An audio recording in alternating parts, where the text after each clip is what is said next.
up, y'all? Welcome back to the Top Flight Pod. You know what it is. You know what we're here to do. Back in studio today, beautiful Austin, Texas. I'm with the boys. We got B here to my left. Of course, we got Bali here to my right. The big bad wolf in olive green, looking like he's ready to go out to war. Off screen, we got my G Primo on the ones and twos, of course, controlling the audio behind the scenes. And in a United jersey, surprise, surprise, Eric, the Top Flight Pod stat and topic contributor. I know he's happy. Actually, starting off with you, mate. How are you feeling? Because United won the FA Cup, but your Cruz Azul lost the final last night to Club America. How are you feeling? Gutted. I went to sleep crying because we lost. I think it was a robbery. But at the end of the day, happy that United won, and we knocked out Chelsea into the Conference League. So I'm loving it. And on Cruz Azul, you failed to comment on that. No comment. No comment. All right. Well, I'll shift over to my GB. Mate, how are you doing today? I see you got that scarf. Campeones. Live it up. Ole, ole, ole. Llegó la 15, papá. Live it up, mate. Llegó la 15, bro. I'm happy, bro. I'm doing great. We're going to get to it. We're going to get to it, but I'm just really surprised that you're celebrating this trophy. Every America fan out there, I'm surprised that you're celebrating this trophy. I would be giving it back. This morning, I would be giving it back. Pressure now on Madrid, bro. Pressure on Madrid now to get the 15 because America got the 15. Now it's Madrid. Bali. Pressure. How are you doing, mate? You hear this guy celebrating. Eric got an FA Cup. Arsenal, unfortunately, fell short of maybe a lot of expectations, but you got Champions League football. Yeah. How are you doing? I'm happy. You know, I love seeing football around the world, and it's great games. America, which is a controversial game, and United just being United and getting lucky. And, actually, I felt bad for United the whole year, but now, I'm happy for you. They had a great ending. Yeah, great ending. They had a great ending. I'm happy for it. It's been such a bad year for you that, it's good to end with the trophy.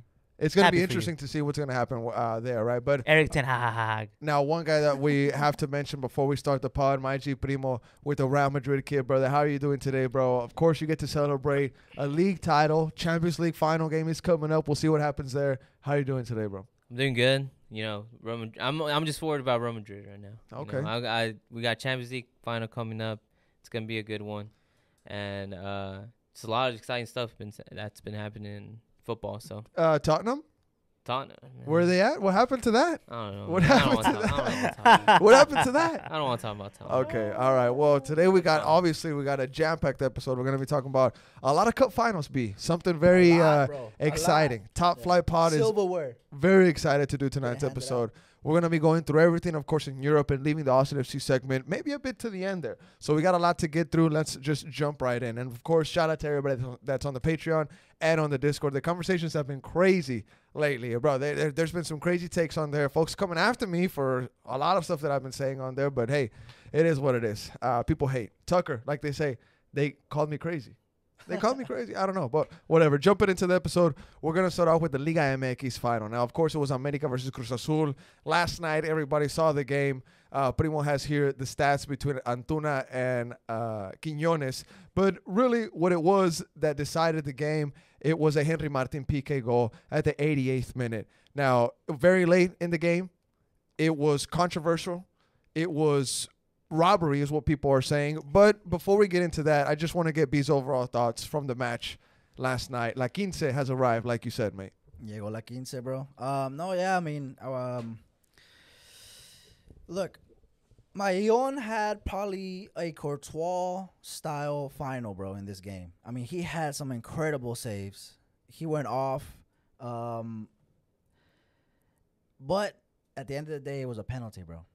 It was a penalty that decided the game. And look, you can say what you want, bro. I agree it was soft, but a penalty's a penalty, bro, and that was a penalty. There was contact in the box, so it's a penalty, buries it, and that's game. I said minute 88. It was 78, mate. 78. My bad. It was 78. Just a little correction there. Now, we see America celebrating Jardine. I actually want to give credit to that guy, and I want to just spend just a minute on him because this is a bicampeonato for Las Águilas. I know it hurts saying that because I'm a big Chivas fan. Chivas is deep, deep in my heart. But America, what they achieved needs to be talked about. Whether you think it was robbery, whether you think it was a soft pen, B said it was a textbook pen. The media is going crazy with it, right? We see that.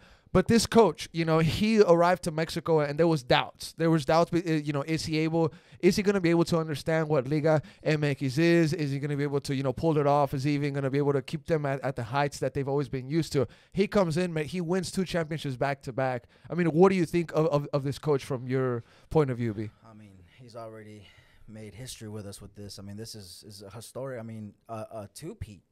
A two-peat, bro. Bicampeonatos. Incredible. I mean, now it's 3 above Chivas, which is like, I mean, we're gonna be at the top for a while. Pressure on Chivas, mate. Pressure on Chivas. Yeah. So obviously, estoy feliz, bro. I'm so happy. It feels great. If I needed this, I needed to. You just had one. What do you mean you needed this? You just had one. I needed it, bro. I needed it to be a two-peat, bro. A two-peat, super That's líderes. massive. I mean, oh my God. Now, Bali, I want to get your take on this. Now, Primo, while we get Bali sticking, you bring up the recent winners of the Apertura and Clausura tournaments in Liga MX. Now, Bali, B is obviously happy, over the moon. All the homies are. We know Tato's probably happy. Saint's probably happy. Oswe's probably pissed. But, how are you doing with this? I mean, I know you might not really care. So, what are your thoughts on this team? I mean, it was a great game all around. I think that Cruz Azul has nobody to blame but themselves. They had so many opportunities to score. Honestly, they should have won the game, Cruz Azul, with opportunities. But, they couldn't finish. And that, at the end of the day, is gonna hurt you. And America found the opportunity, a penalty. People could say whatever they want to say. At the end of the day, why are you sliding in that area? He pressed square, bro. You know why? Yeah, exactly. Square. Like he pressed square. Up. Like just stay on your feet. And when you do those type of tackles, you risk the chance for a penalty. And what a great penalty, by the way, by Henry. Penalty, so man, great game all around. Happy for America. They're making history, and right now it's kind of scary because I don't see anyone that can stop them. Honestly, it's gonna be a minute, bro. It's gonna be people around the league need to start for like scouting. decades and decades and decades of. I mean, honestly, I feel like I don't see anyone beating them. Like I think they could do it at 3. I think they could do 3 or 4. Pachuca was able to handle them the entire season. It's not but- that impossible. but- They're not gods. They're not gods. But it didn't happen, Hernan. It didn't happen. It didn't happen. Bro, Hernan. look, It didn't happen. Look, So- can we also be very serious and say that it was a soft penalty? Because it's not like they I came said into it, this. bro. It's not like they came into this liguilla and they were flying high. They were struggling getting into the next round, bro. I said it earlier. They got into other rounds because they were tying against teams and they relied on the fact that they were first place over every team. That helps a lot in this league. I get it 100%. But it's not like these guys were balling out and outplaying everybody. They scraped themselves into the final. I get it. They don't really lose finals, especially when you're at home. Of course, the pressure is on the ref to give the penalty. The penalty was soft, and I don't care to say it, mate. The penalty was I said definitely it myself, bro. Bro, Malagon went off, bro. Malagon went off. Malagon went off, bro. He had like a Courtois performance, bro. Credit to You know what I Malagon. mean? He had like 3 amazing world-class saves, bro. Now that Ochoa is not going to the Copa, I definitely want to see him as Mexico's Coming number off one. of this, he should. I mean, I feel great at the He's goalkeeper definitely Mexico's position, number bro. one. Yeah, definitely. Now we have the list here. Primo pulled it up here just real quick. America B Campeonato, of course, they won it back to back. Before that, it was Tigres, Pachuca. Then Atlas, they hit it back to back with a famous name, Julian Quiñones. Quiñones, part of that. So squad he as won well. 2 with Atlas, turns around, wins 2 with America. Massive achievement by that guy there. And then before that, I don't think it was done until Leon, Primo. If you could just keep scrolling, keep going. Leon did it. 2013. Yeah, Leon did it at 13-14. Fantastic with Gustavo Matosas, Yeah, I remember famous that coach. Leon squad. That was a Yeah. badass Leon squad. I Yeah, think yeah. Rafa Marquez was part of that team, if I'm not mistaken. I forget. If I'm not mistaken, he was, mate. Yeah. But big ups to them. Now, before we go into the next topic here that we have tonight, I just want to send a shout out to the Cruz Azul fans out there, and we'll get Eric's take here on this, mate. Cruz Azul defeated. I want to know what you got to say on this.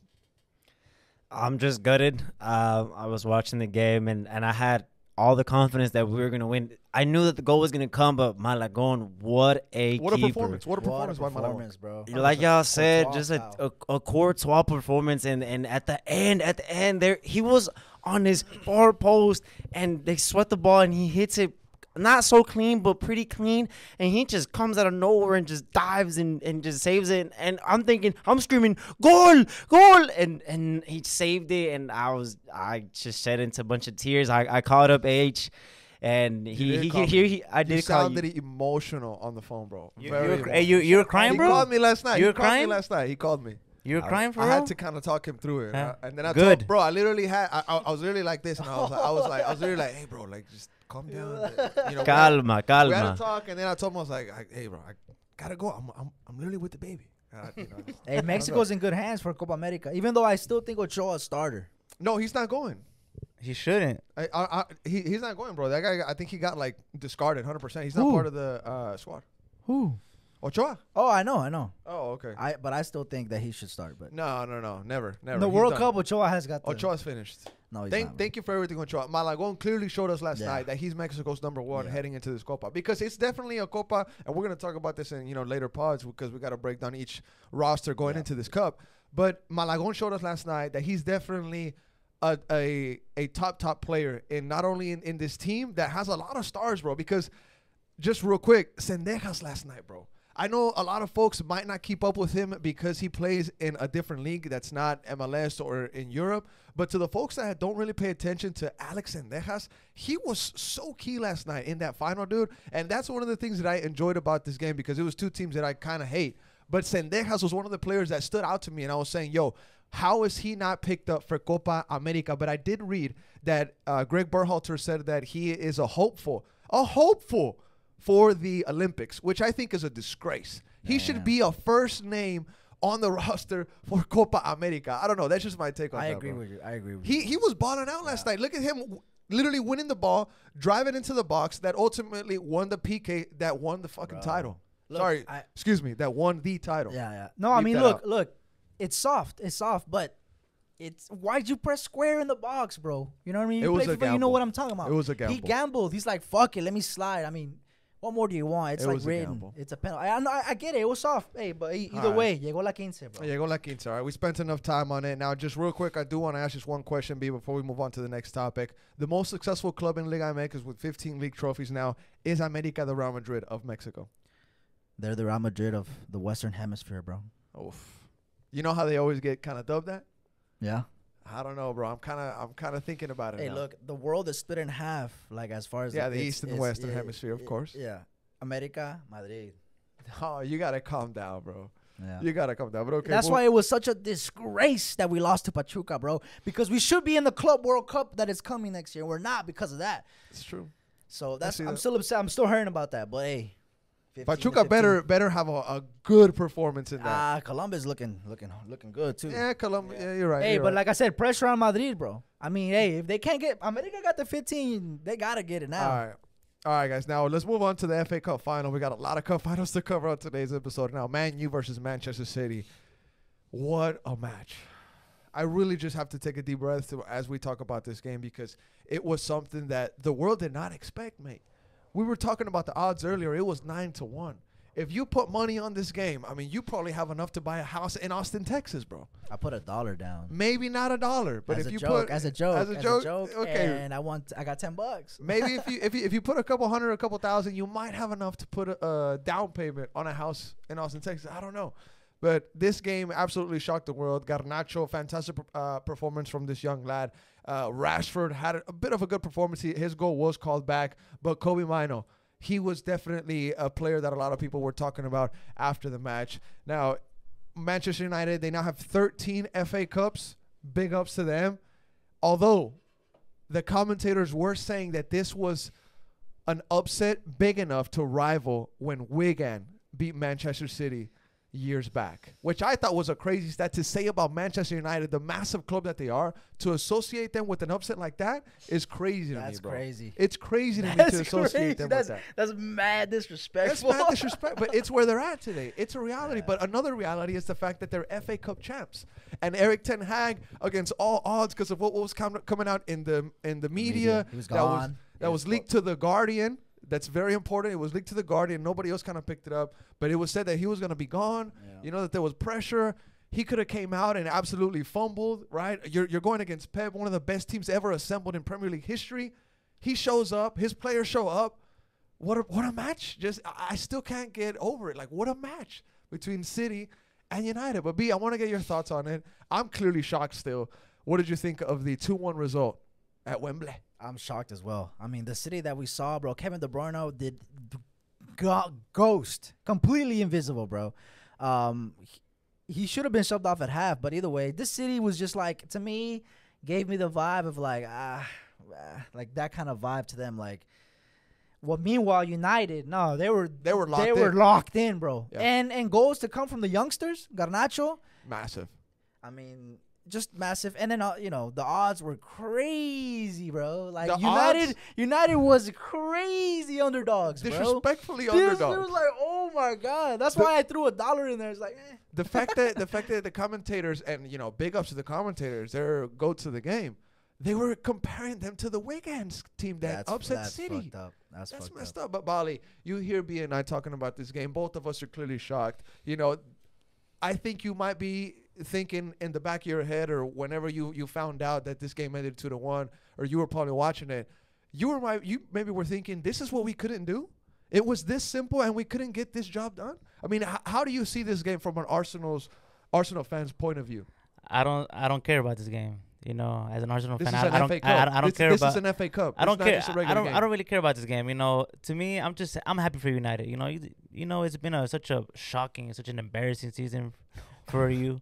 So I'm actually happy that you got a trophy and that you get to smile. You honestly got lucky. This city is not the best city. You could tell they're all hungover. Most of them are just still drinking celebrating from the league. So, it is what it is.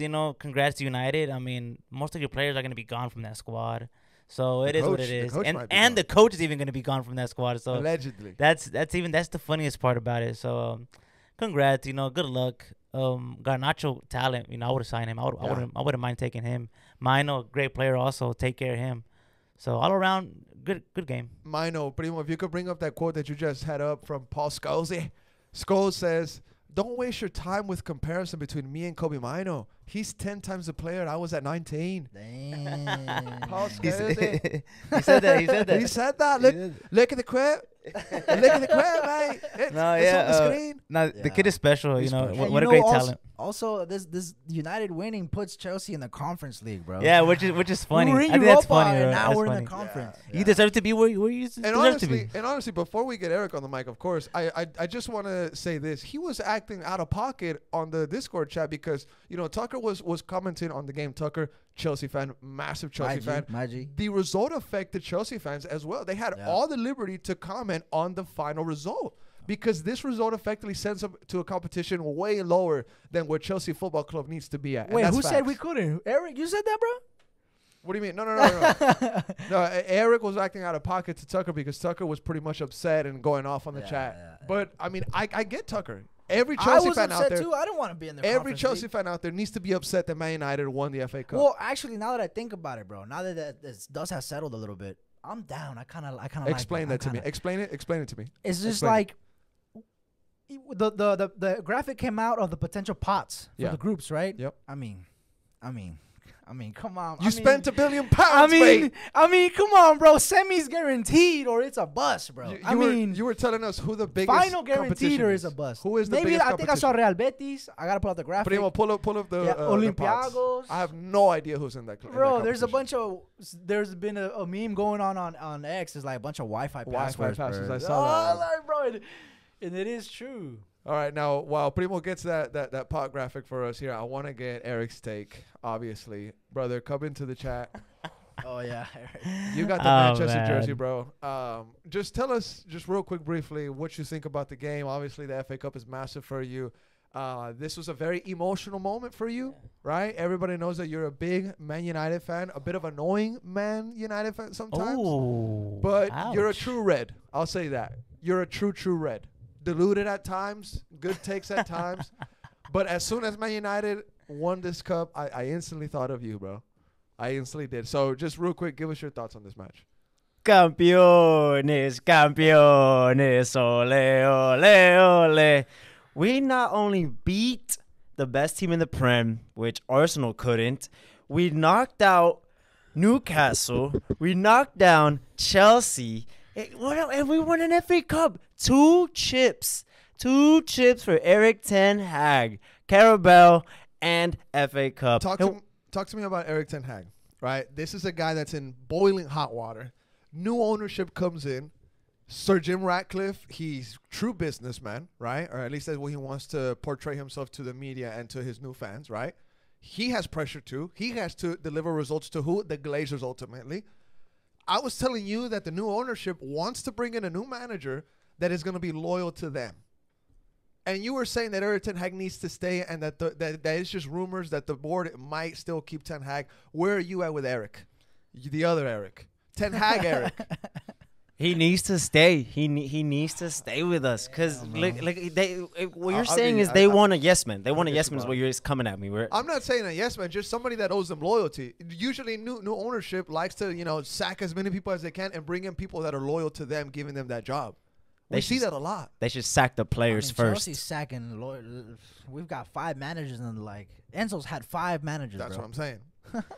Erik ten Hag he has to stay. I see the vision. Obviously, we had a lot of setbacks with the Sancho, with the ownership change middle of the season, with the injuries. Rashford as well. Nacho, just liking tweets, posting tweets, and Anthony being the biggest failure signing probably of all time. And his accusations as well this season too. He had some accusations. Circus. And there's a hole in your roof. The water. Yep. Old Trafford is leaking.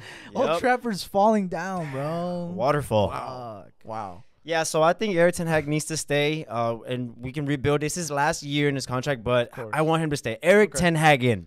Erik ten Hag in still. I mean, he won the FA Cup against Carabao too. 2 years, 2 trophies. Arsenal, 5 years, 1 trophy. Whether you like it or not, 2 years, 2 trophies. Erik ten Hag can say that, and I think he's the first Manchester United manager in club history to win 2 trophies in his first 2 seasons. Probably. I think I believe that is the stat, if I'm not mistaken. But this crazy stat is this is the worst Premier League finish in their history, bro. Really? And since I don't know if it's all of top flight or just the Premier League. Okay. Yeah, it might be just the Premier League. I mean, this is a massive club, so it's shocking that we're associating them with Wigan. And it's shocking. It's shocking. Yeah. We definitely got to hear your take before we go on to the next cup final. Erik ten Hag, like I said, he was in boiling hot water. The media was against him just hours before a big moment in his career. He said that the FA Cup final was in his bucket list. He said that post-match. So this means a lot to him. He was jumping up and down. He looked like a kid. He literally reminded me of Ancelotti dancing with the players when he won the Champions League the year that Primo has the jersey on. That's what he literally made me think of. So just real quick, your thoughts on United, FA Cup against all odds, Erik ten Hag's future. What does that look like? Well, let me tell you something, Eric. I don't see the vision, and I 100% think that you should sack him. Erik ten Hag. You really think that they should sack him? Is a joke. The guy should be sacked. I mean, you could see the vision. I mean, I don't know what vision you see, Eric. I really don't see it. I don't see what vision you see. It's I think you let him go. You have great coaches out there. Pochettino, great coach, who's been treated unfair by Chelsea. Xavi's available. I wouldn't go with Xavi. I think I would pass on Xavi. But you have someone like Thomas Tuchel, who's there, ready for the opportunity. So you have a lot of great coaches. He'd go. De Zerbi. You have great coaches out there. Company United is available. Company is a fraud. company. Bayern Munich. I'm telling you, company's gonna get fired by Bayern Munich in the first 6 months. I'm telling you right now, the guy is not good enough. Okay. But there's great coaches out there. United. Get rid of Erik ten Hag. Erik ten Hag. And regroup. And set up a game plan because it's time to wake up. I mean, look, your roof is leaking. Your training ground is the same as it's been for the past 10 years. Your hot tub has mold. I mean, there's a lot of stuff going on in Manchester United that needs to be fixed. So get to it. Okay, man. Wow, what a take. Now, just real quick, Eric, before we go on to the next topic, just any last take you have on Manchester United and what Bali had to say. You good? I will stop supporting Man United if Erik ten Hag gets sacked. Whoa! Wow! Whoa! That's crazy. I'm gonna have to edit that out. Edit that out, please. Hey, but before we move on, look, that's the pots right there. Yes. Can you see them? Thank you. Yeah, this is the pots for Chelsea. Look, who the Besiktas, maybe. Can you add this graphic to the pot at this time? Yeah, I can add it. Yeah. Add it to the pot, please. Bro, Chelsea. Look at it. Look, Real Betis, maybe. Dynamo Kiev. Dynamo Kiev. Dynamo Kiev. IFL Sport, bro. Besiktas. Hey, show respect, B. These are good teams, mate. I see IFL Sport. That's where we got Lille from.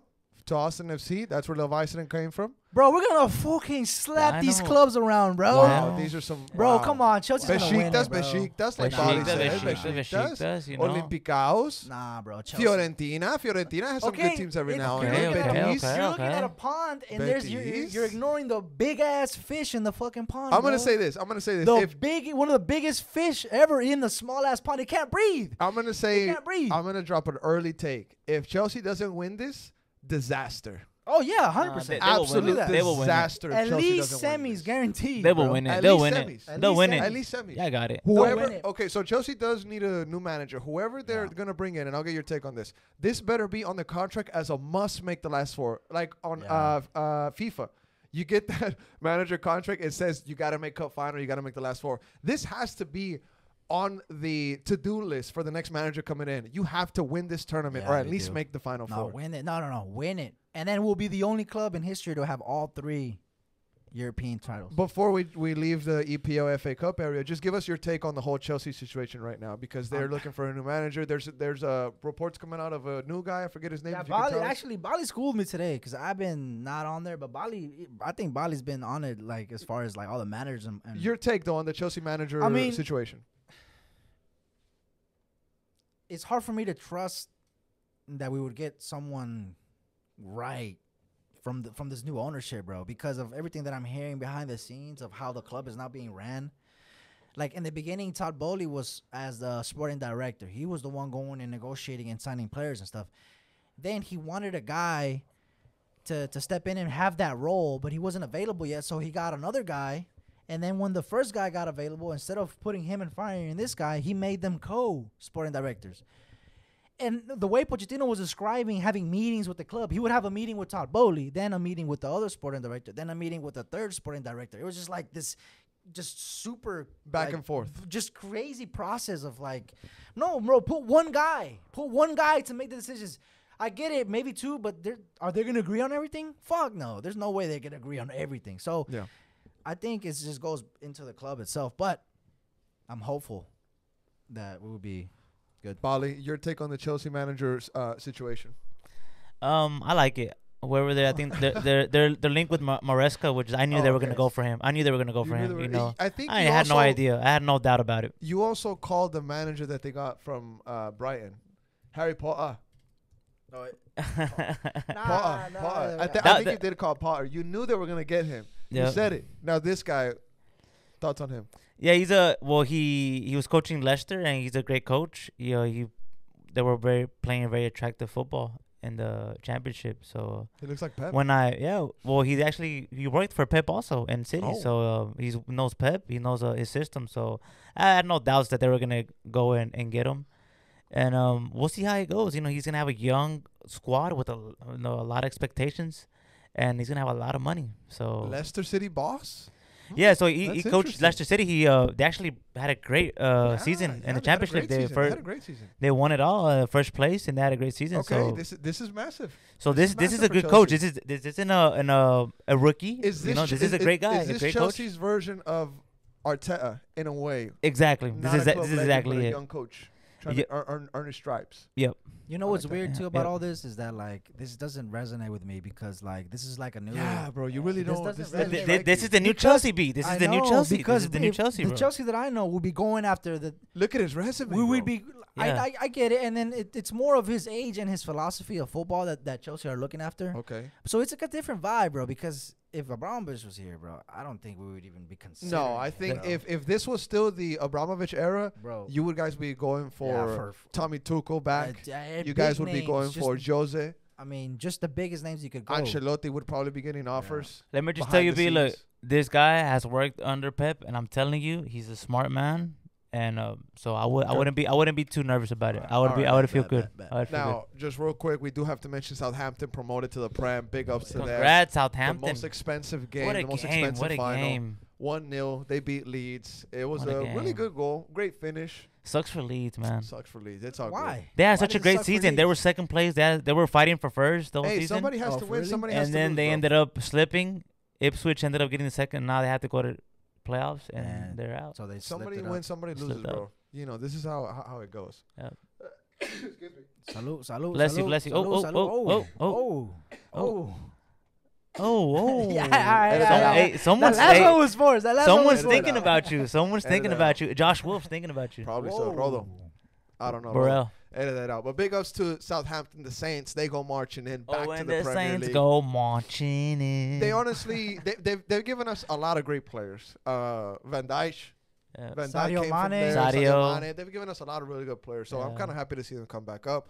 Hopefully they can stay, but we'll see what happens there. Big ups to them. And also, just real quick, shout out to Doku. Didn't really mention him in the Man City topic, but he's really been a game changer. And we said earlier that he should have started. Doku should have started this game, man. I just wanted to put that out there before we move on. Oh, shit. Okay, you had that. I had to. I'm sorry. to, Now, I want to talk about real quick the DFB Pokal final, Leverkusen versus FC Kaiserslautern. I hope I said that right. I should just say What? FCK. What? Kaiserslautern. Kaiserslautern. My G Brad, he needs to tell me how to say that. How My do you G say it, Brad? Big Bayern fan. But anyways, it was really just a 1-0 game. Of course, we got to talk about the goal. That's why I put this in the notes. Of course, it's also a cup final. But Xhaka, your guy, Xhaka. Mate, 30 to 40 yards out. Granit Yeah, I Xhaka, love he that scores guy. an I love absolute that guy, bro. worldie.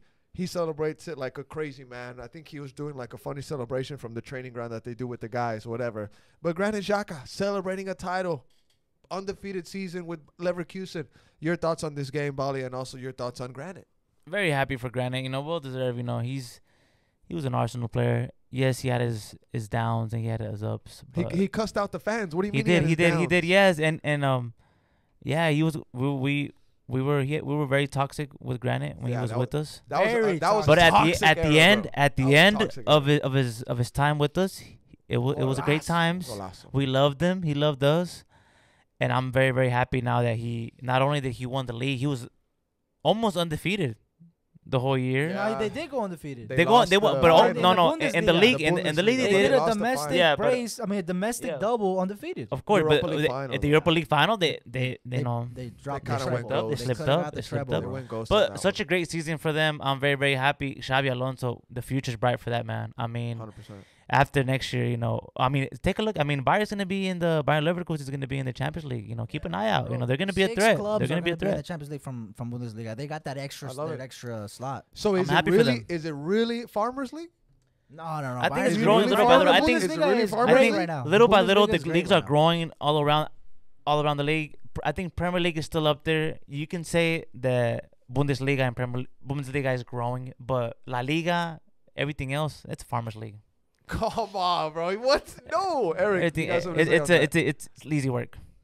I think personally, Bayern Leverkusen's invincible run was better than Arsenal's No, because shut they won. up. No, Shut that's up. crazy. Shut They your won mouth. trophies. Shut your mouth. They Shut won your mouth. trophies. Give his explanation. Okay, Let him all right. explain. Your Let him mouth. explain. I don't want to hear your explanation. I don't want to hear it, bro. I don't want to hear it, bro. I don't want to hear it, bro. Hey, primo, cut the mic. Cut the mic, primo. Cut the mic, primo. Cut the mic, primo. Let's hear what he has to say.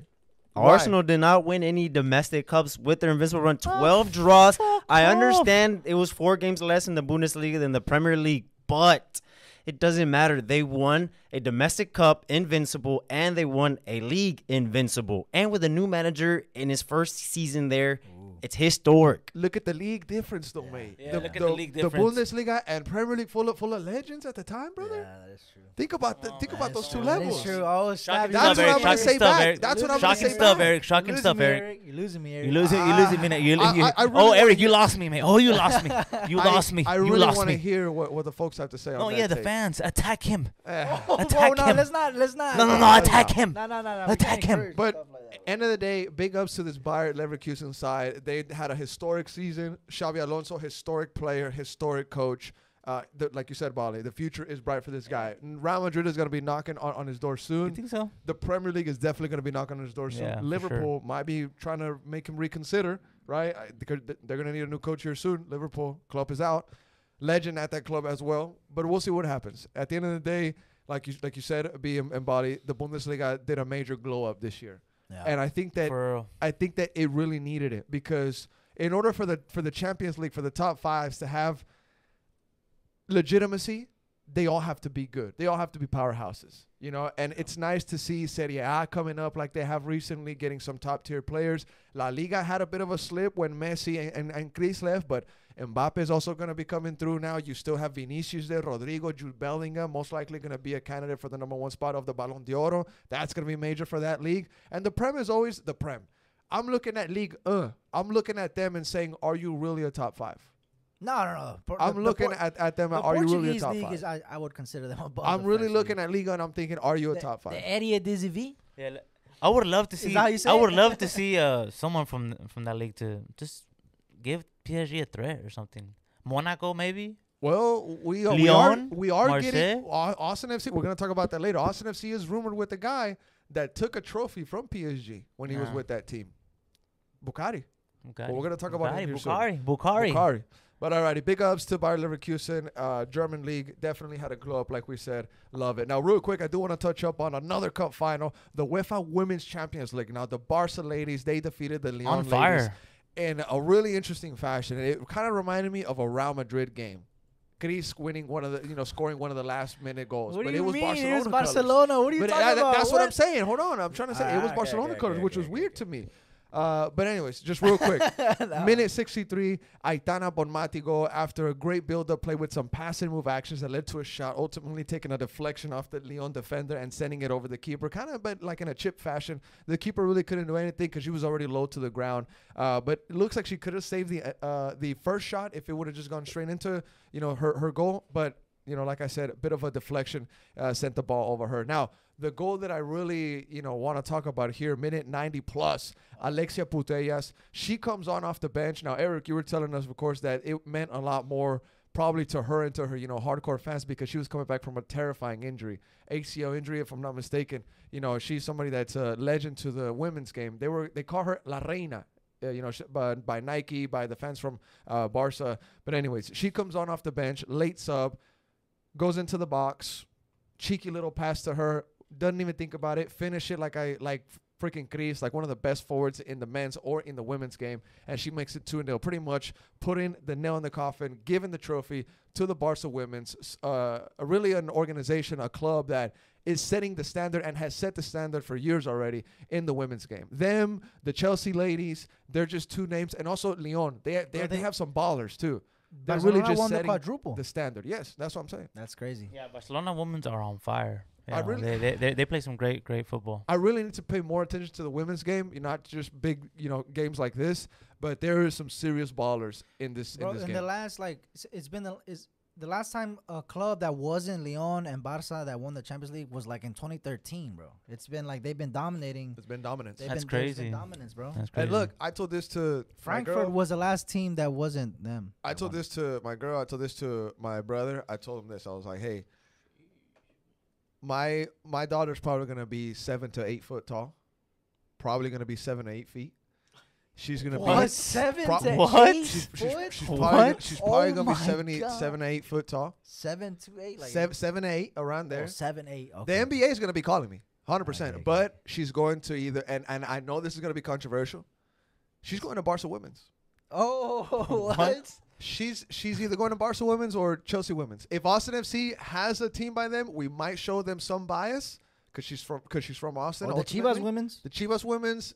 They don't convince me that well. That'll be career ending. They don't convince me. That's career ending. Nah, I'm telling you right now, don't do that, Hernan. Don't do that. Yeah, no, career ending. We're looking at Europe right now. Yeah, I will go to Europe. The NWSL is also growing in this country. The NWSL. Austin Rice. We might show Austin some Rice. bias. Austin Rice. I forgot about Austin Rice. They're already there. Yeah, you're right. Look, see? Dominance, bro. Massive. Massive. You're right, B. Since that would be 2011. great. Frankfurt too and Wolves were the last. Imagine Hernan there with the Barca jersey. Agent. I'll be an agent. I'll be an agent. Hit my line. That would be awesome. You're gonna be like Caitlin Clark shit. Caitlin Clark shit. But all right, guys. Has she won yet? She hasn't had a W yet. Has she? I think she's working. But she's had like 20 to 30 points a game. She's been going off. Bro, she's changing the game, bro. She's changing the game. That's crazy. I'm happy. I'm happy for her and for the league. Honestly, there's a lot of negative media around her, bro. Well, of course it comes with it though. She's like the biggest star, bro. She's growing the league awesome. because That's awesome, man. people honestly. be talking about it. They've never talked about NW. We're talking about it. We're talking We're about it, talking but about like, Caitlin That's Clark. awesome. when you go to work or when you do whatever, you know, people. I love know. to see it for real. Nah, dude, she's actually genuinely good. She's been playing since like abolished since she was a kid. Going She's against the boys all-time too, bro. leading scorer, no? In the, But she broke Yeah. records for, Yeah, for the school she's coming out from. But Anyways, shout out to the Barca women's. They got the 2-0 dub over Lyon, which they've had dominance in this league, and obviously they get this in the bag. You love to see it. Obviously, they are always producing ballers for the Spanish national team and all over the world. Big ups to them. We'll be in touch soon. Give me like 7 years. We'll be in touch soon. Now, just real quick, spending 2 or 3 minutes on the UCL final preview, Real Madrid against Dortmund. That game is also coming up, guys. The men's side of this competition. It's going to be very interesting to see this game, how it's going to play out on Eric's birthday. Was it June 1st, if I'm not mistaken? We're actually having a big party. We're gonna at have a nice the little stew, party. We're gonna have a you nice little know. party here at the stew, little watch event. we're gonna finally Hit open me this up. up. We're gonna open it We're up. gonna, it's gonna be a Shout lot out of Texas Citizen. food. We Shout might out Texas Citizen. we might invite some people. I don't know. Invite only. Maybe. Plus Maybe one, not. plus one. Plus one. Maybe it might be a private. Or private. Yeah, it'll be event. private. Yeah, you're right. A We'll private. see, we'll 'cause- see. Just the staff. Just the staff. Just the staff. Yeah, just the staff. Christmas I party guess. vibes. Christmas party. Christmas party vibes for everybody. It's Eric's birthday, so whoever Eric wants. Okay, but hey, this game is going to be taking place here soon.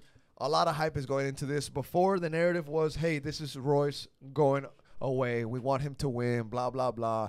He deserves it. His career, this and that. Nothing about ability. Nothing about ability. Just nostalgia merchants left and right, like Eric. Just like Eric, nostalgia merchants. And then the tables are turned. And Tony Cruz announces his retirement. And Tony Cruz says, you know what? I'm going to sacrifice my career. So Real Madrid wins La Quince. And I think B has a point. America is taking headlines right now. They have 15, blah, blah, blah. Madrid has to put their foot down and say that they don't play finals. They win them and win the 15th Champions League, mate. Tony Cruz sacrificed his career to fool everybody out there and fill the narrative, fill headlines and say, hey, Madrid is going to do this for the German. And then once y'all win it, he'll be like, you know what? I'm going to not retire yet. And they're going to go to MLS for a bag. No, he's not going to MLS. No. But Bali, I want to get your thoughts on, of course, the Champions League final that is coming up. Who do you got in this game coming up? Eesh. You know, I got Madrid winning it. Smart. You know, Smart, I think it's their a safe bet. competition, Mr. Champions League. You know, Look at that guy right there. Rudiger, Man, I great love Look player. at that guy right Great there. player. Imagine you're a forward and you're running at that Yeah. guy as a center I'll, back. I'll be scared. I'll be I scared. got him for free, dude. I'll be scared. Yeah, we got him for free. I'll be scared of that guy. He looks mean. He looks mean. But it's gonna be a tough game. It's gonna be a tough game.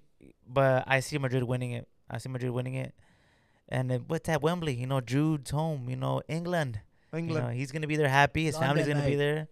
It's gonna be such a great game, and I think Madrid got it. It's gonna be great atmosphere. Dortmund's gonna give war. You know, Jadon Sancho also. He's been playing very, very good. Question for you. There's been a lot of upsets all around, except maybe the Liga MX. That went kind of to where it was probably where the odds were at. Yeah. America was probably favored because they were home, of course, and they also whenever you play versus them, you always play versus 12. Everybody knows that. Moving forward, mate. But there's been a lot of upsets all around cup finals, right? Man United, Leverkusen loses, Atalanta wins over them. I mean, that was also massive. But Bali, I mean, do you think that there is an upset on the cards for this one? You said Real Madrid, but can Dortmund pull it off? Is there any way that they might do it? I don't know. I would love to see it. I honestly would love to see it, but I don't think so. You know, there's a reason why Madrid are in this competition every year, and there's a reason why they're always winning it. So I give them the benefit of the doubt, and I think they'll win it. I think it'll be a great game, but I say 2-0. Okay, 2-0. 2-0. Okay. Vini. Now, B, of course, I got to get your take on this, brother. The Champions League final, probably at club level, this is the highest game you can reach. At club level, maybe. Is that safe to say? As far as like the peak of quality, Club yes. level, yes. Yeah, but as far as like maybe the International, title, no. International, like the no. title will probably be the Club World Cup. Right? I beg to differ. But I think the Champions League is bigger. Yeah, I think so too. Okay. 100%. Like the quality, But who do you got going into this? I mean, of course, bro, Real Madrid, bro. I mean, this is y'all's tournament. Look, the 15th is upon y'all. I mean, look, bro, I don't know, man. Like, if when Messi won the World Cup and people were saying that the debate was over, right? This gives me that kind of vibe personally for me, bro. Like, if Madrid win the 15th, then I have to they're the club goats, bro. We already are. I mean, y'all That's are. the thing. Whoa. This is why I Whoa. brought up the Messi thing, because when Messi won the World Cup, I think it goes beyond just even it makes him almost undeniable. Like, I know y'all are up there already, but this kind of makes it more personally for me. And The thing is, though, mate, Messi had a rival the whole time, which was Greece. Madrid has never really had a rival in the Champions League ever since. I mean, after 2013 era, after that crazy run that Madrid went on UCLs when they got La Décima, and then after that they went on that three-peat run. Even before that, there was competition, right? Because they had 9, and other clubs were closer. Now it's just a runaway. Plus, it's like the only thing you could go to is if like those first 5 that y'all won, the history behind it, maybe some sketchy shit was going on, right? But even that, you take 5, and if they win this one, it's 10, bro. So it's like it's just. I mean, DNA. Bali, come on, bro. Madrid is just. It's just DNA, brother. And honestly, I do want to give credit to this organization, this club, this team, from top to bottom, because they're really just the standard of what a club should be. Not owned by one person. It's owned by the fans, mate. You know what I'm saying? Like, it's owned by the pueblo. It's owned by the socios, right? You know what I'm saying? Like, there's people that have say in what goes on. Florentino doesn't have ultimate power. But he does. Even if the socios are relax, just I think Florentino to see, look, we're even then, Florentino has done a marvelous job. And this is something that folks have. This is something that folks are not talking about. This is something that folks are not talking about. It's gonna be hard. Life after Florentino Perez. Oh my. He's not a fairly godparent. He's not eternal. He's not a genie. One day, Florentino Perez, he's gonna leave us. He's gonna part this earth, right? And it's gonna be very difficult for Real Madrid to replace his success, much like how United has had very. They've had a very difficult time replacing what Sir Alex Ferguson gave them. You know what I'm saying? I'm afraid of life after Florentino Perez. All I'm saying is, this is all up on Madrid to win the 15th, props to them. 100%. I can't. It's almost like I can't say shit, bro. They're one of the best clubs in the world, bro.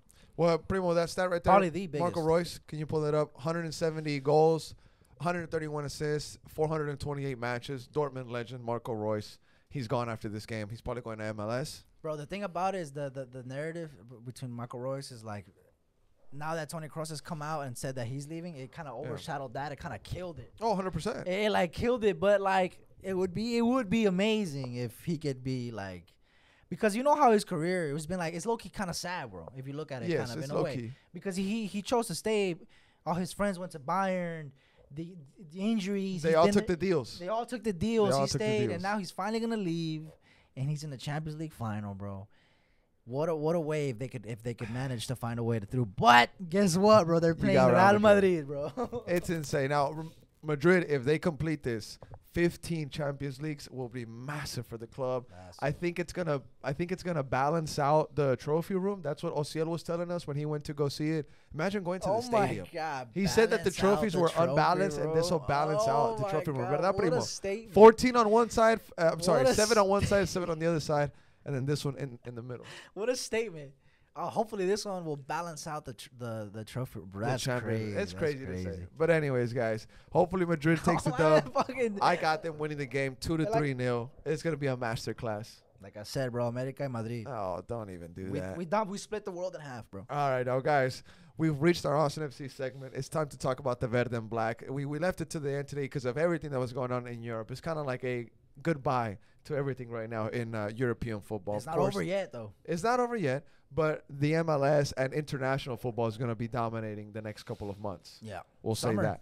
The summer. It'll be interesting. It'll be very interesting, very fun. But we'll dive into the Austin FC game here. We got some minutes left on the pod. Austin FC against San Jose. Point on the road and life without Rigoni, guys. Now, I'm definitely going to get your overall thoughts, guys. Austin FC, they went down, right? But they got a goal back from Brendan Heinzek, a little cheeky header. People thought it was going to be given as an own goal off Jackson Ewell. The MLS comes back and says, nope, it's a goal for Brendan Heinzek. But we do have to point out there was some sloppy passes. There was guys slipping around. It was mentioned post-match that this is one of the hardest stadiums to play at because you don't know what kind of cleats to wear, either long or short, because it's just a very slippery place to play, right? Just all around. That's why Rubio was changing his boots. San Jose players also said that they kind of don't like playing on their home turf because it's very difficult. But what I'm trying to say here is it was a very choppy match. Austin FC, folks were saying, was lucky to get out of this game with a point.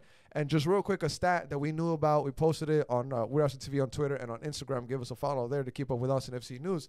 But Austin FC, they're the second team in MLS, the second most team in MLS that have gotten points from a losing position. What does that mean? When Austin FC goes down, they claw back and they either get a draw or a win from a losing position after going down 1-0. They come back and they get one here from San Jose. And Josh Wolf says it's brutal to go on the road. It's brutal to come to San Jose. And he's happy with the point. So, I'll start off with you, mate. Your overall thoughts on this match away from home. Great point on the road, man. I'm happy with the point as well. Heinzek's first goal. Heinzek's first goal. It was even though it was kind of like a major deflection, but he almost pulled a kip too. I mean, he almost messed up big time. Yeah. But no, this is a great point, man. We're early in the season. We're at the top. We're not that early in the season, but it's developing. What is it? What, like a quarter, 16 match day 15, 16. We're still pretty early, but no, this is a massive point. Now we're back home. Yeah. Against Portland. We can now this is what we win, bro. Yep. So it's just I'm happy, man. This is great. This is great. On Brendan Heinzek's goal, man, I'm gonna say this as a center back myself. We don't care if it's a deflection going into the back of the net, man. We're gonna claim anything as a center back. If you score a goal, bro, we're claiming it, bro. We don't care if it goes off our shoulder, our butt, our knee, our literal face. I've scored some wacky goals in my lifetime when I'm CB.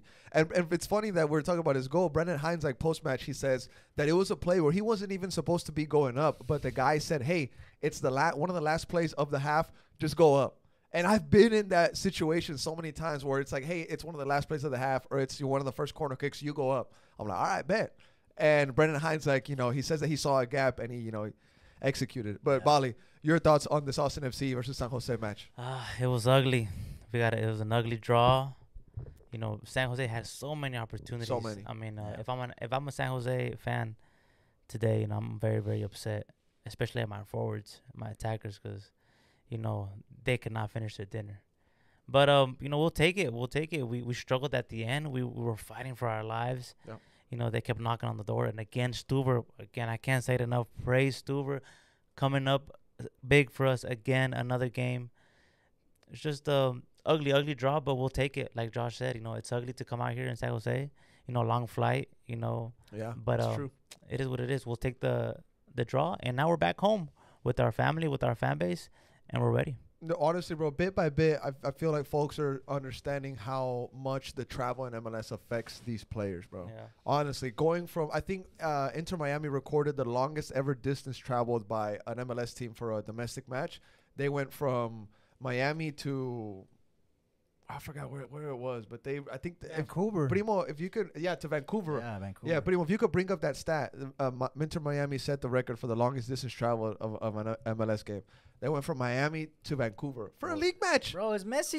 You gotta go everywhere. And Messi didn't even play. Oh, that's crazy. There was a meme that was going around famously of a guy that said $800 for dinner, hotel 1,400, flight for 1,200, ticket. No Messi, priceless. I would be mad. And the actual, just real quick, the thing about that is I believe Vancouver was promoting the game like Messi's going to be here, Messi's going to play, and you find out that he doesn't. You got to be pissed. It's crazy how Messi's going around the country as like a... Kind of like a show pony. Yeah. Like a show pony. Come see this show pony. Come look at my horse. No, but he also puts in work and scores bangers. Yeah, I'm going to take my... Damn, remember those times? What a banger. What a banger. Good times. Good times. Good times. Weird. Damn. Weird shout. 6.5 hours nonstop flight. Yeah, the distance between Miami and Vancouver makes it the longest away trip in Major League Soccer at nearly 2,900 miles in the air, or a 6.5 hour nonstop flight. That's why he didn't play, bro. Yeah, good. Bro, this is unheard you of could in the you could just Prem, take in La a- Liga. unheard It's of. unheard You of. could just Unheard take a of. nap, bro. Just put a movie. No, Take a it's more nap. than that. The jet lag. the Rush dark hour, time rush zone. hour, blind tide. They're Take a probably nap. Watch the meals. movie. The flights are probably lit. You lay back. all Yeah, the they're probably way, chilling, man. Eating Stop. good food. That's crazy. But anyways, back to Austin FC. With some post-match comments here from Coach Wolf. He says, quote, "We showed some teeth. We showed character again. We didn't hide from anything. We come here, play, we're on the road, and we had good patience at times. You can be certainly more clinical in the final third. I think decision-making, execution was poor at times. Balls were slipping away, and guys were slipping a lot. So that got a little bit frustrating. But it's 11 points coming from behind, going on the road, and as I've mentioned, it's a big part of what you have to do in this league. Find a way to get points. 3 points is awesome. A point is good." So Josh Wolf, very happy with this point, right? Then we see Brendan Heinzek here. He says on his Kip Keller almost like mistake, he says, "Obviously a brain fart for me in that moment.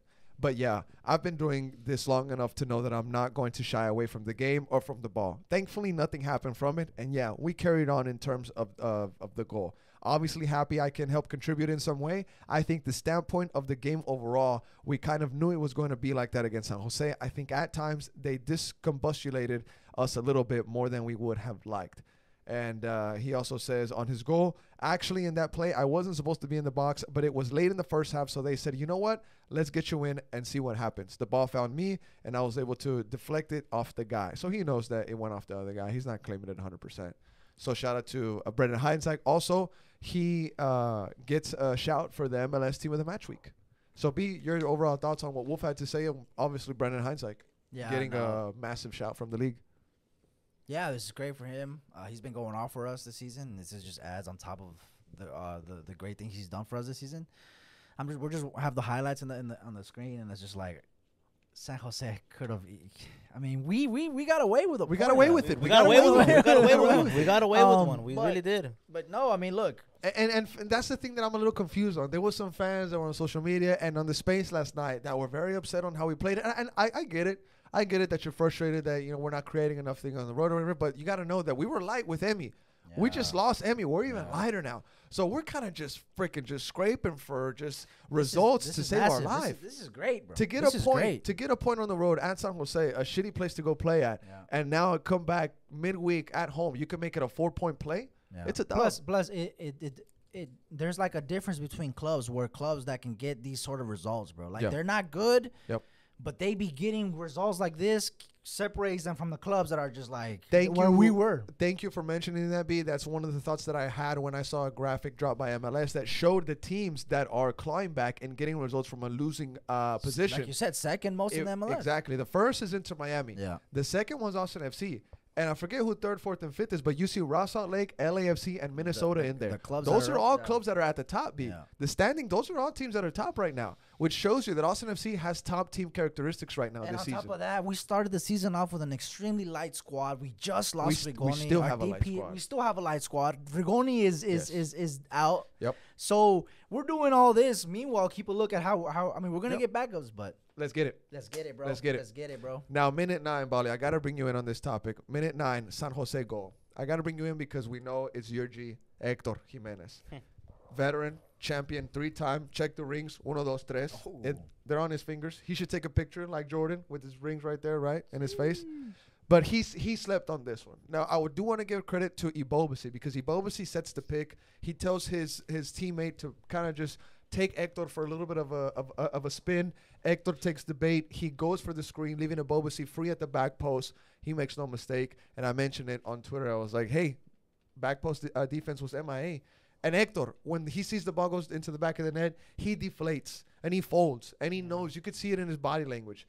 He's like, damn, I really messed up. So just your thoughts on the Austin FC goal that they conceded there. Yeah, it was unfortunate when that happened. Huge mistake. And so early also, just to put us on the back foot. But yes, the good thing that he bounced back. He improved from that, and like a true champion, he played better. But yeah, just a huge mistake so early.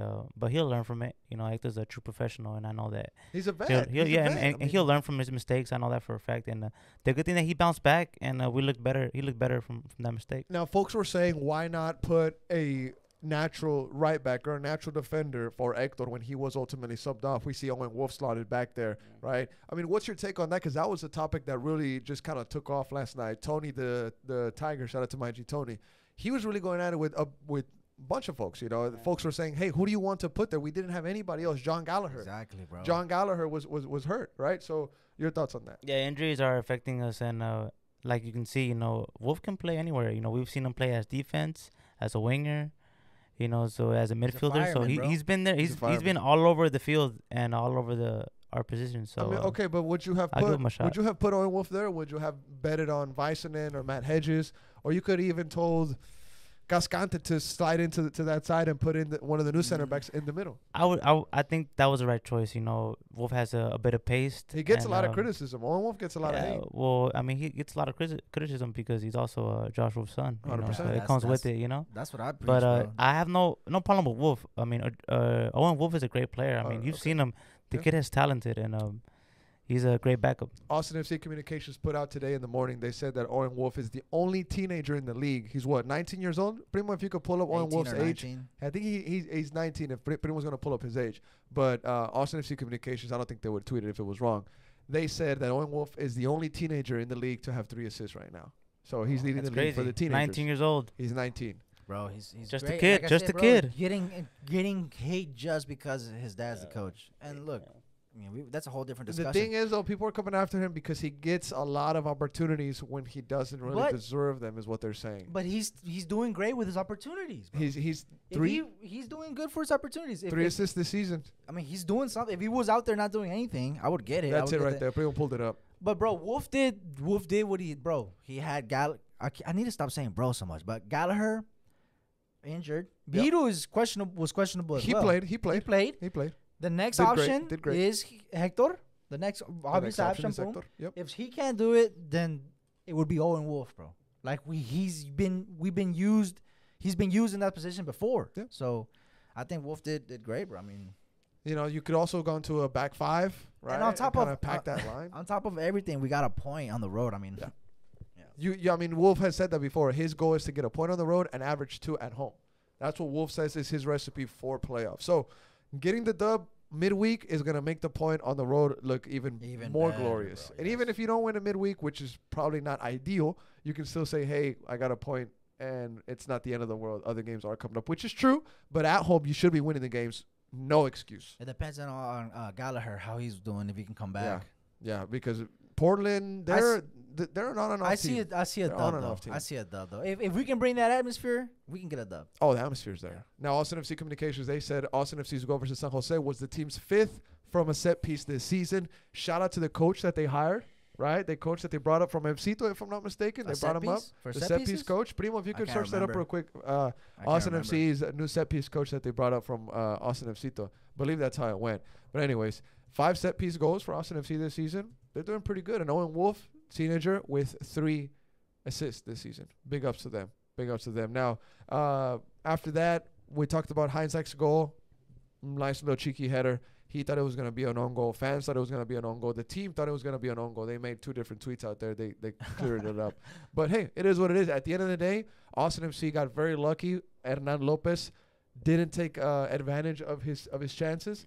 They really should have been 3-0 up at one point. JC was really, kind of adamant on that point. He was saying that Austin FC was very lucky. I agree. There was a lot of luck that went in on it.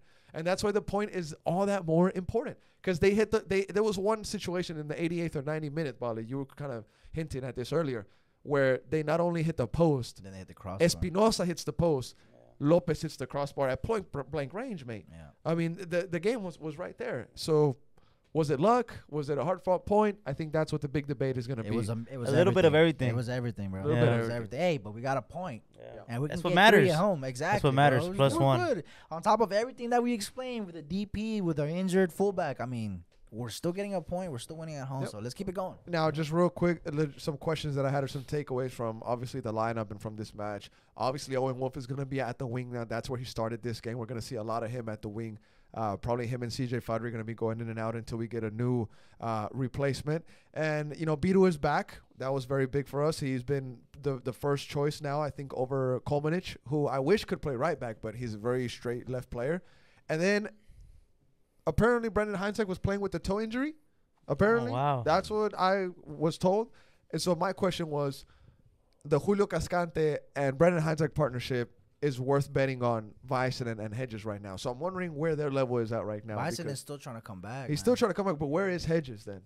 You know what I'm saying? I think you could have rotated this game. I think Hedges is fourth pick, bro. Okay. And then also, why didn't Wolf go with Valencia at this game? I think Valencia and Danny had a really good dynamic against SKC, and I really wanted to see them build off of that. We didn't get to see it in this game. He does come in late, though, to kind of maybe secure the win or whatnot, but I really wanted to see him start. Instead, Ring got his spot back. I'm curious to see if that's how we go against Portland. Because it would be dope if he brings that back. Valencia start. And it would be nice. It would be nice, honestly. It would be nice. It would be nice. Now, going into Portland, you do mention that team. It is going to be our next match midweek. They're in 10th place right now. They're just 7 points behind Austin FC. It's going to be a midweek game like we've been touching up on. Wednesday, home, 7:30 p.m. That's Central Time, of course. Now, Bali, I want to get your prediction on this game. Portland, they're not going to be an easy team to get over. They're trying to get into the playoffs. They're just outside that playoff picture. We're in a good spot, but we can't really afford to lose any points right now. We got to keep up with the other big dogs. Your thoughts on this game coming up? Well, we're back at home, so let's bring back the energy. Just the fan base. Let's bring back the atmosphere, the energy to our players. And when we're at home, I always feel confident. So I definitely feel like we'll push through and we'll get a result. I see us winning it for sure. 2-0, 3-0. Us at home, it's been different this year. The intensity, the way we play.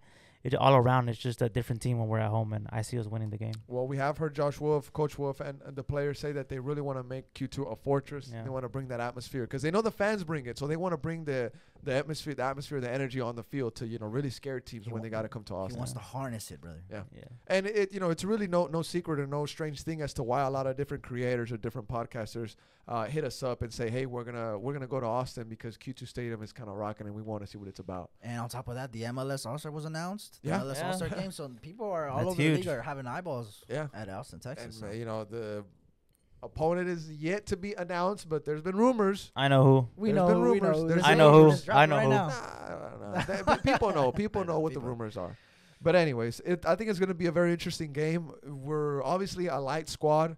We can't afford any injuries. We couldn't afford any injuries before. Now, I think just like what you guys were saying, John Gallagher's availability is going to be massive in this game coming up because he kind of completes the circuit that is the defense. You know what I'm saying? He kind of completes that. He's the neutral in this. Or maybe he's the ground. I don't know. Yeah. Whatever you want to give him, and whatever role. We don't have a backup for him. I mean, we do. No offense to Hector. He's great. He's done great for us this season, too, when he first came on. But it's just, I don't know. You're right. Now, kind of on the game, this is from Phil West's Verde report. He says, while Guilherme Biru's return to action helped shore up the team at fullback, Wolf pushed back on the idea of playing a relatively healthy Jean Kolmanic at right back, a choice which led to the Hector Jimenez/Owen Wolf shift split while John Gallagher recovers from an adductor injury. With Kolmanic only getting a limited sub turn at the close of the match, a motive that shifted Biru inside for one team's more unconventional 5 at the back late game look. So could we see a back 5 later on? We'll see what happens in these future games for Austin FC, depending on how long John Gallagher is out. But B, just real quick, your score prediction. I think we went 2-0, bro. I agree with Bali. Primo, your score prediction for this one, mate. I'm going to say 2-1. Okay, 2-1. Eric, your prediction for this game, mate? 2-2. Oh, okay, a draw. High-scoring draw. Now, it is important to note, Portland is coming into this game with a win, loss, and a win in their last 3 games. They beat Sporting Kansas City 2-1. They lost to Minnesota 2-1. Minnesota had a red card in that game. And they beat San Jose 4-2. But, hey, we beat San Jose 4-3, too, so it is what it is.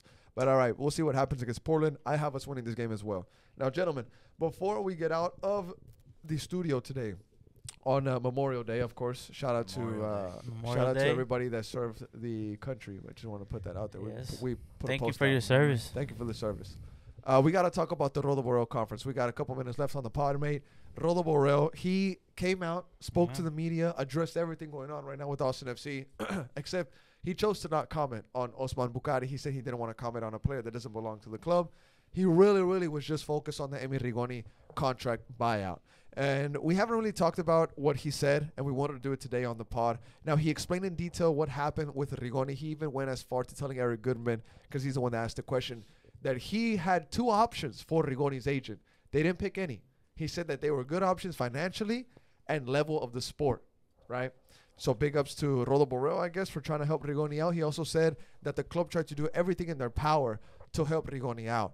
Now, Rodolfo Borrell also said that he is doing everything that he can to get Austin FC to win an MLS Cup title. He said that that's why he works, pretty much night and day. That's why he works his socks off, is what he said. And he said that he's not going to rest until achieving that, and he usually achieves those things in his career. Oh, my God. Powerful words from this guy. But, Bali, your take on what Rodolfo Borrell had to say, we can go off of what he said to Goodman about Rigoni, what he said to believe it was Bob Balu who asked the question about what he needs to make this team an actual title contender, or you can go off of what he said to George, because if you understand what he told him in Spanish, or if you have it translated by now, you know that it was a very feisty interaction. I absolutely love the press conference. I'm telling you, man, this guy, Rodo, is special. Like we said, let him cook, because we're trusting him all the way. Just to be clear, he actually found the solution for Rigoni, and Rigoni said no. Two great ones. And Rigoni decided not to take him. And Rodolfo, no hard feelings. He had to pull the trigger, and he let him go. And it sucks. I know Rigoni was upset. He did say in the press conference that Rigoni was upset. He came in and do his medical because whenever you waive a player, he needs to come in and do a medical just to make sure that he's not injured. You make sure that he's healthy. You're just waiving him because it's part of the club's decision. But it was such a great press conference. I've actually listened to it like twice. It was like a movie almost. It was awesome, and like and it's actually an hour long, so it's just so much information to take on. But it was amazing. It just that what I saw what was key for me is just there's a bunch of lies going around, and just don't believe what you see and hear online, because there's people that just spread fake news, and just believe the real news.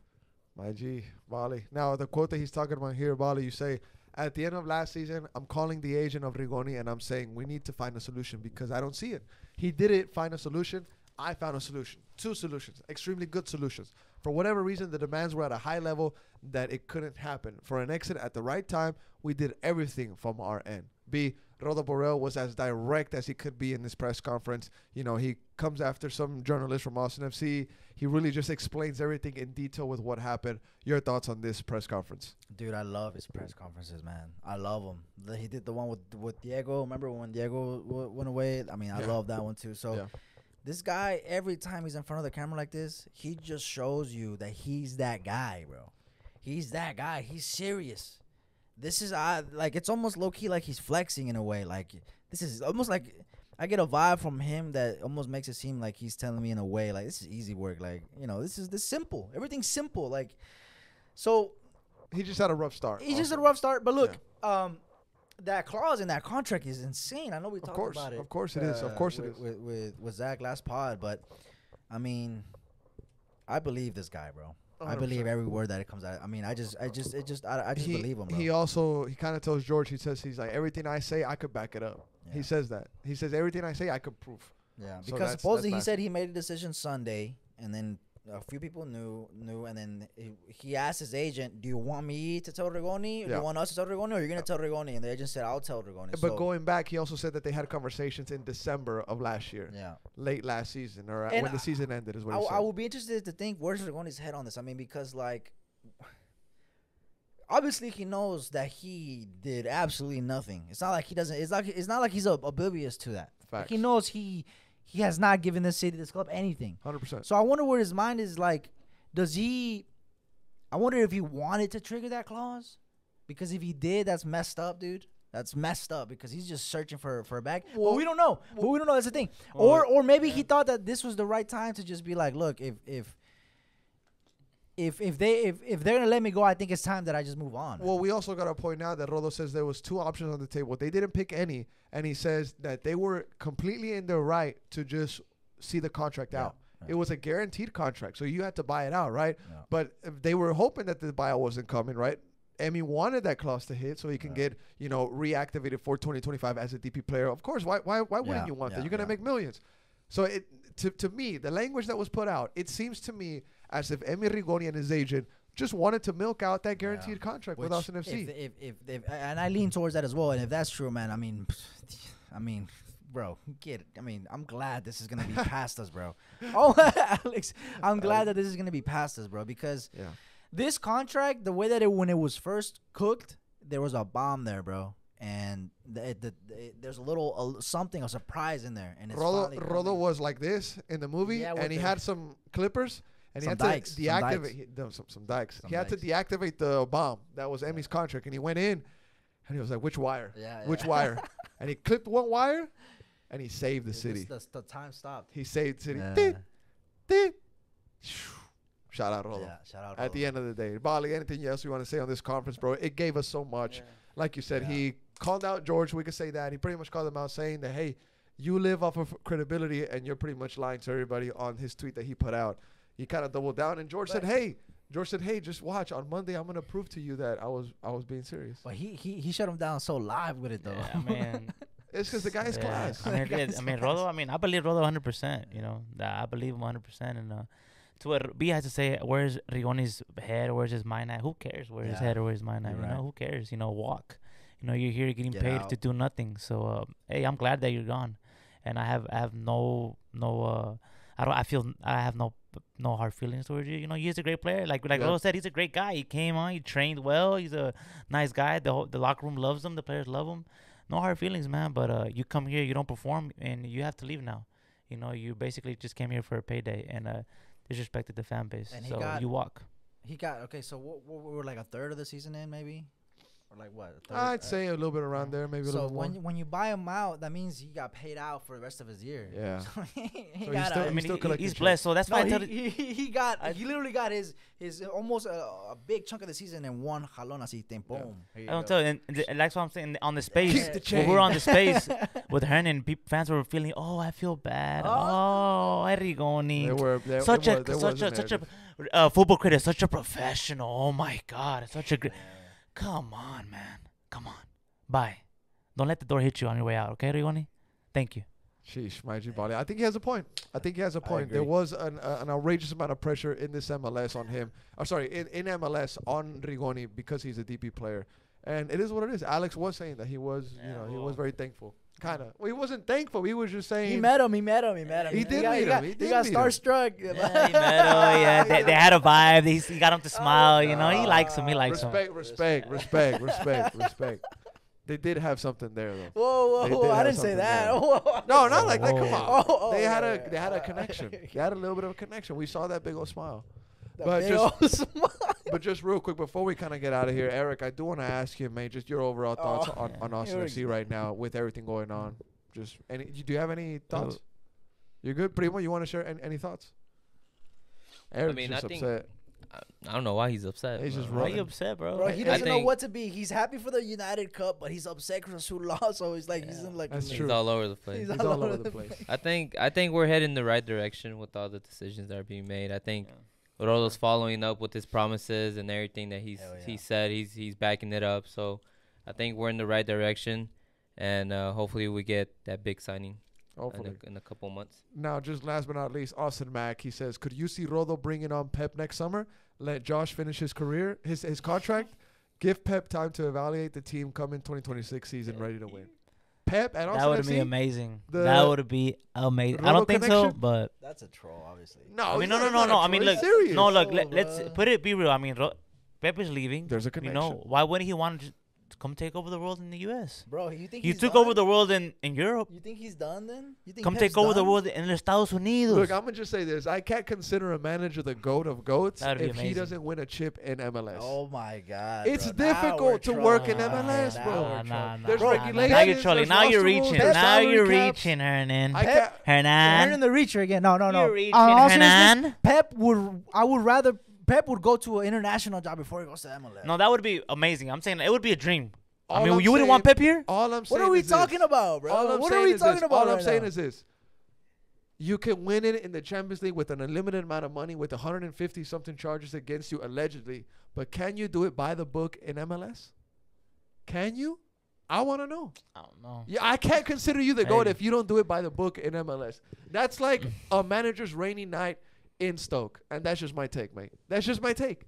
The MLS is a rainy night in Stoke. Can you do it there? The travel, the roster problems, the salary cap, the attitudes from big players that you bring over. You only have 3 DPs. The media. The media. The media. We're also TV. Yeah. We're also TV. Bali. The Balis. The Balis. The Primos. The Goons.